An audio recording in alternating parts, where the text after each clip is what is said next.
अस्सलाम वालेकुम। Welcome to Paragon kitchen. आलू पालक की सब्ज़ी आपने बहुत बार बनाई भी होगी और खाई भी होगी, लेकिन आज जिस मुनफरिद रेसिपी को मैं आपके साथ शेयर करने वाली हूँ ना, वो आपने कभी नहीं खाई होगी। उस तरीके से आलू पालक का सालन आपने कभी नहीं खाया होगा और आप पूरी यूट्यूब पे देख लें, आपको कहीं नहीं मिलेगी ये रेसिपी। इस रेसिपी से बच्चे भी बहुत शौक से खाएंगे आलू पालक का सालन। तो चलिए स्टार्ट कर लेते हैं। यहाँ मैंने लिया है पालक 500 ग्राम यानी आधा किलो।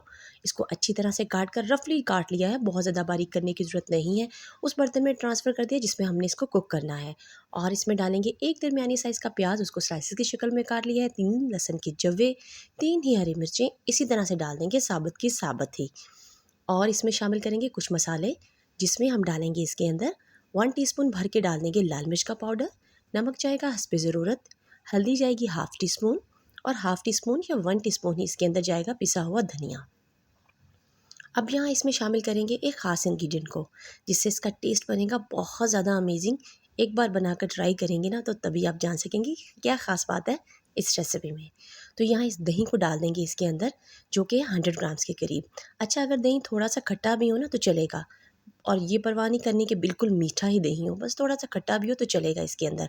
साथ ही में डाल देंगे थोड़ा सा पानी इसके अंदर। अब इन सभी चीज़ों को डालने के बाद अच्छी तरह से हम चम्मच चलाएंगे, ताकि सारे मसाले अच्छी तरह से मिक्स हो जाएं इसके अंदर।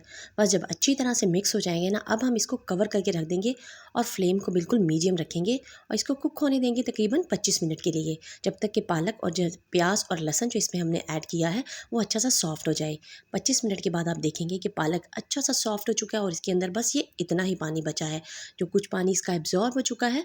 और इसके अंदर बस इतना ही पानी हो कि ये अच्छी तरह से एक बार बस हमने इसको ब्लेंडर या चॉपर में डालकर एक बार बटन दबाने से अच्छा सा ग्राइंड हो जाएगा। हमने बिल्कुल बहुत ज़्यादा इसको मुलायम नहीं करना है, बस एक बार आपने बटन दबाना है, बस एक दफ़ा ही घुमाने से ये हमें जितना चाहिए है ना, उतनी इसकी क्वांटिटी और उतनी इसकी टेक्सचर जो है वो बनके तैयार हो जाएगा। बस फिर हम इसको लेंगे साइड एक पे कर अलग देंगे। बर्तन जिसके अंदर डालेंगे घी।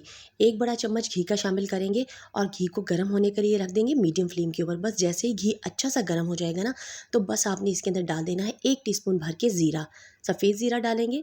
और अब यहाँ पे इसमें 3 देसी मिर्चें डालेंगे और 2 मिर्चें, 2 से 3 इसमें डालेंगे बेर लाल मिर्च।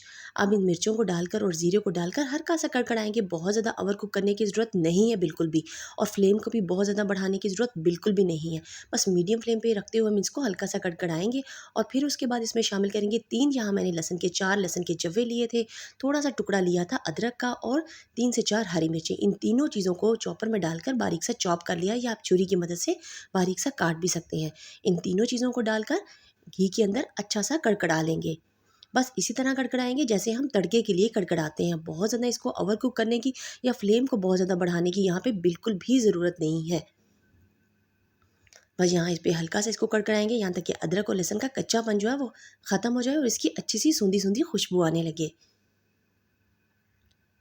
तो बस जैसे ही इसके अंदर अच्छी सी खुशबू आने लगेगी और इसमें शामिल करेंगे 1 टीस्पून भर के कश्मीरी लाल मिर्च, इसका बहुत अच्छा कलर आता है। और नमक जाएगा इसके अंदर हस्बे ज़रूरत, जैसे आपको थोड़ा सा कम लग रहा हो, क्योंकि अभी हमने इसमें शामिल करने हैं आलू भी।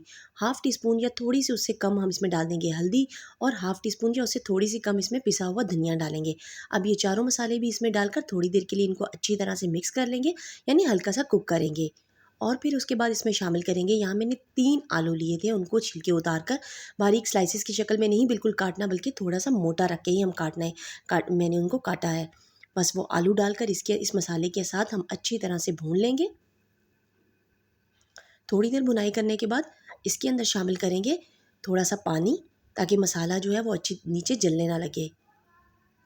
और फिर उसके बाद इसमें शामिल कर देंगे एक ख़ास इंग्रेडिएंट, जो कि इस रेसिपी की जान है। तो यहाँ मैं इसमें थोड़ा सा दही शामिल करूँगी, आधी प्याली दही इसके अंदर ऐड करेंगे। और फिर उसके बाद इसको हम दही को डालने के बाद हम मिक्स करके इसको थोड़ी देर के लिए कवर करके रख देंगे, ताकि आलू जो हैं वो अच्छे से सॉफ्ट हो जाएँ। दही डालकर 3 से 4 मिनट के लिए हम इसको अच्छी तरह से इसकी भुनाई कर लेंगे और थोड़ा सा पानी मज़ीद ऐड करेंगे और ढक के रख देंगे, ताकि 80% तक एटलीस्ट हमारे आलू जो है ना वो गल के तैयार हो जाए। 10 मिनट के बाद जब आप ढक्कन उठाकर देखेंगे ना, तो आलू के अंदर अच्छी खासी हमारे आलू जो हैं 80% तक कुक हो चुके हैं। बस अब इस मसाले के अंदर हम शामिल कर देंगे वो जो हमने ब्लेंडर के अंदर पालक को तैयार करके रखा है ना, वो सारे का सारा पालक इसके अंदर ऐड कर देंगे। और चम्मच की मदद से इसको मिक्स करेंगे। अभी इसके अंदर घी जो है वो बहुत ज़्यादा फ़ील होगा, लेकिन ऐसा ऐसा पालक के अंदर, पालक जो है वो, पालक या साग के अंदर घी जो है वो थोड़ी ज़्यादा क्वांटिटी में जाता है, और वो तभी उसका टेक्सचर बहुत ही ज़्यादा मलाई और मक्खन की तरह बनकर तैयार होता है।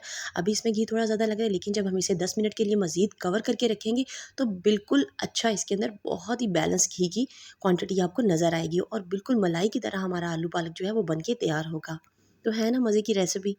इस रेसिपी मैं कहती हूँ आपको, ये रेसिपी एक बार ट्राई करिए, आपको ढाबे और होटल का आलू पालक बिल्कुल भूल जाएगा, और बच्चे आपसे फरमाइश करके इस रेसिपी को तैयार करवाएंगे। यकीन कीजिए बहुत ही अच्छा इस रेसिपी का टेस्ट है। ज़रूर से ट्राई कीजिएगा और मुझे इसका फीडबैक देना बिल्कुल ना भूलिएगा। अब बस हमारा आलू पालक एकदम परफेक्ट तैयार हो चुका है, इसको डिश आउट करेंगे। अगर आपको ये रेसिपी पसंद आई है तो वीडियो को थम्स अप करना बिल्कुल ना भूलें। फिर मिलेंगे किसी नई मज़ेदार और डिलीशियस और आसान सी रेसिपी के साथ। तब तक के लिए अल्लाह हाफ़िज़।